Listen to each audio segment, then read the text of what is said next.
La région Auvergne-Rhône-Alpes vous présente Voyons voir.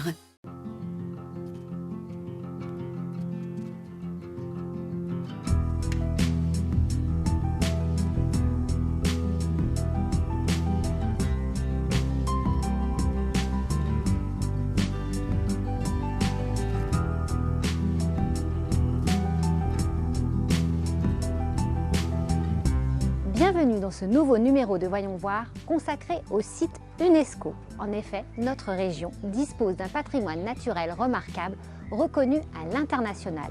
Sur les 12 départements d'Auvergne-Rhône-Alpes, 9 sont concernés par des biens inscrits ou en projet qui dépendent de la nomenclature de l'UNESCO. Parmi eux, on retrouve notamment 2 sites du fameux architecte Le Corbusier, dont la Maison de la Culture à Firminy, témoin d'une contribution exceptionnelle au mouvement moderne. Mais avant de nous rendre dans la Loire, je vous propose une petite balade en Ardèche, près de la grotte ornée du Pont d'Arc, la grotte Chauvet II, réplique exacte de celle découverte en 1994 et qui offre une vision exceptionnelle de l'art il y a plus de 36 000 ans.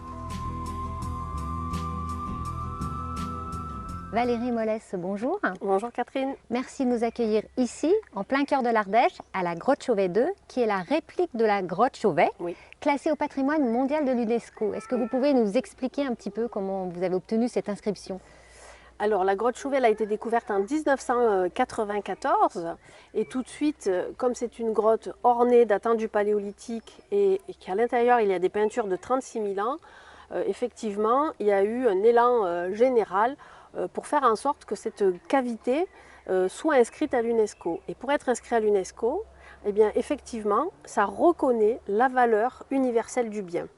Et une valeur universelle, dans la catégorie des biens culturels, eh bien, il faut effectivement y répondre à 4 catégories, on va dire.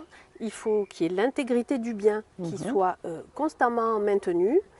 Il faut qu'il y ait également la conservation de ce lieu qui soit gérée. Il faut également qu'il y ait l'étude scientifique, puisqu'on est sur un objet qui doit être étudié pour ensuite le connaître, mais aussi pouvoir être partagé.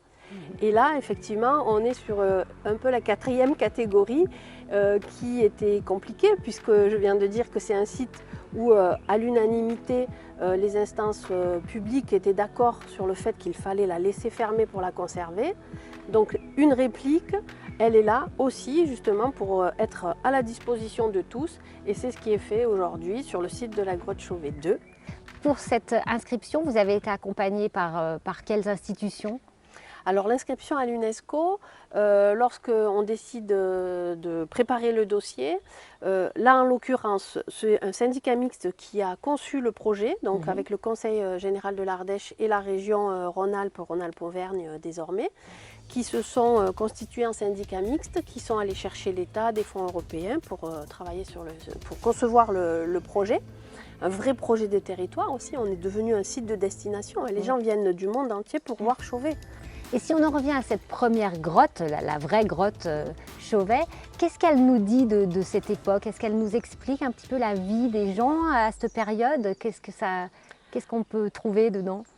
Alors aujourd'hui, on le sait parce qu'on a 400 sites ornés en Europe, datant de cette période de l'Europe glaciaire.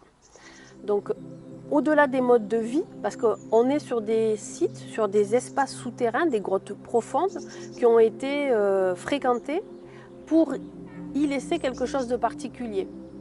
Donc on parle beaucoup de l'art pariétal parce que c'est l'art qui est fait sur les parois, mais il faut savoir que c'est un peu à l'opposé des sites d'habitat. Oui, ce ne sont pas des lieux dans lesquels on y passe une vie quotidienne, ce sont des lieux que l'on va fréquenter dans un cadre particulier qui est spirituel, et on a tendance à dire aujourd'hui c'est un sanctuaire du Paléolithique. On sait aujourd'hui qu'on est face à un art qui est codifié, puisque ces sociétés du Paléolithique qui sont des chasseurs-cueilleurs nomadisants sur des territoires avaient tendance à utiliser ces lieux comme des sanctuaires, et ils venaient sur les parois y mettre finalement, ce qu'on pense aujourd'hui, les illustrations de ce qui étaient les premiers mythes.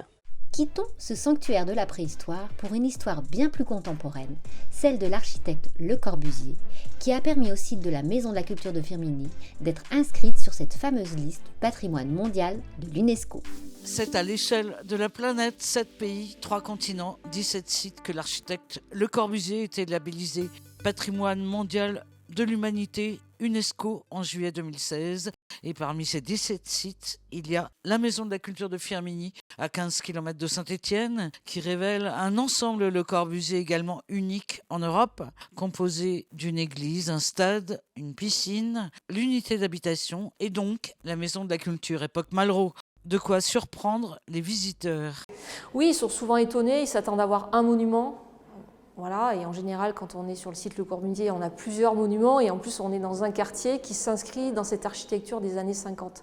Donc c'est un grand ensemble en fait. C'est comme si on avait un grand géant qui était là. Comme la grotte Chauvet, je crois que c'est d'abord un lieu unique, avec une telle dimension, une telle superficie, une telle architecture. Ça, c'est le premier point.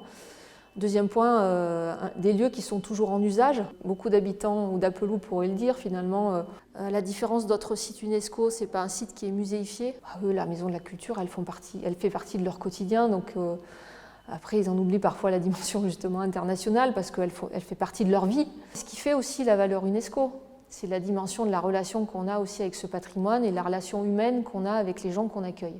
Un label UNESCO vivant, habité, que les responsables du site rendent sensible via la pensée de Le Corbusier autour de la lumière, la couleur, les lignes. On ne parle pas d'architecture avec des mots compliqués. À travers simplement leur rapport au corps et à l'espace, on arrive à leur faire comprendre ce qu'est l'œuvre de Le Corbusier. On arrive à leur montrer que dans cet espace, tout est dessiné, tout est pensé. Tout est fait pour que l'homme soit bien. Et puis ils sont souvent étonnés aussi de cette corrélation finalement dans cette maison de la culture ou dans les autres monuments dans ce site entre l'architecture et l'espace extérieur et le vert. Et donc ça c'est aussi important puisqu'on a à peu près 14 hectares de verdure autour de la maison de la culture. C'est pas seulement une boîte, c'est bien plus que ça. Ce sont en effet 5 espaces collectifs, sportifs, sacrés de spectacles et de création qui depuis la labellisation UNESCO multiplient les points de rencontre avec le public, des points souvent inédits, de la danse devant l'église, Ben l'Oncle Saul, en concert sous casque, des expositions qui se multiplient et qui interrogent l'œuvre immense du poète, sculpteur, architecte, écrivain Le Corbusier. 20 000 personnes suivent ce lieu et bien sûr, des visiteurs venus du monde entier, toujours plus nombreux.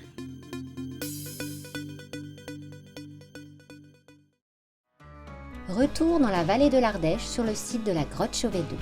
Ce site, situé dans un écrin de verdure, permet aux visiteurs de s'immerger au temps de la préhistoire et de venir passer, s'ils le souhaitent, une journée entière dans un cadre magnifique. Alban de Goulaine, bonjour.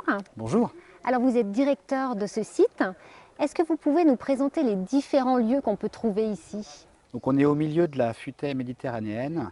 C'est un site qui s'étale sur 15 hectares avec différents pôles. Ici, juste derrière, vous avez le clou du spectacle, la restitution de la grotte Chauvet. Une visite qui se fait avec nos guides, qui sont tous passionnés d'histoire et qui essayent le plus possible de vous transmettre aux visiteurs cette passion. Nous avons un nouvel espace qui vient juste de sortir de terre, qui est une salle d'exposition dédiée à l'art animalier, de la préhistoire au street art. C'est une salle à 360, une salle immersive, qui est juste magique avec un spectacle qui en tout cas depuis son lancement, qui enchante les petits et les grands. Voilà, c'est génial. On est très content du résultat. C'est le fruit du travail d'une année. Nous avons aussi sur le site un musée avec des animaux grandeur nature, un mammouth, ça plaît énormément aux enfants, avec tout un contenu aussi scientifique. Donc il y a différents niveaux de lecture, il y en a pour tous les goûts, avec des tablettes, avec un cinéma. Voilà. Et nous avons aussi un campement paléolithique et une grotte atelier. Voilà. Si vous avez des enfants, vous les emmenez ici, ils pourront dessiner sur les murs sans se faire engueuler. Vous voyez, c'est génial. Si on en revient à la grotte, comment est-ce que ça se passe la visite? Il y a un parcours? Il y a 11 stations et ça se termine par la station, j'appelle ça des stations, le pôle, ça se termine par la fresque qui est considérée comme le premier chef-d'œuvre de l'humanité, qui est la fresque des lions. Vous allez le voir, c'est une féerie d'animaux Vous avez une chasse, vous avez des lions, vous avez tout. Il y a à peu près 1000 représentations d'animaux dans la grotte Chauvet, donc avec des fresques incroyables, monumentales. Ces fresques nous ont inspirés justement pour le spectacle animal de 2022.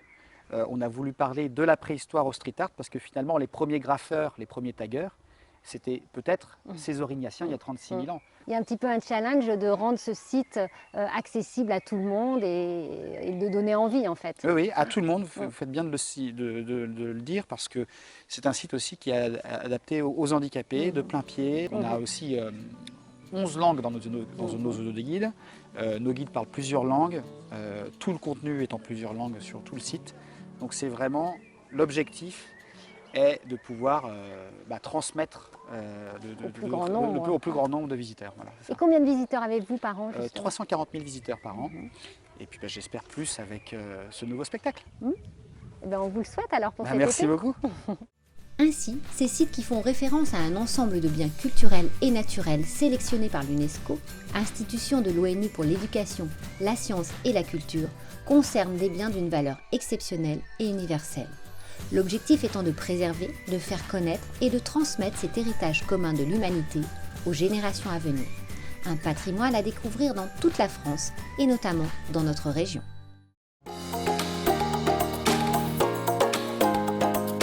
La région Auvergne-Rhône-Alpes vous a présenté Voyons voir.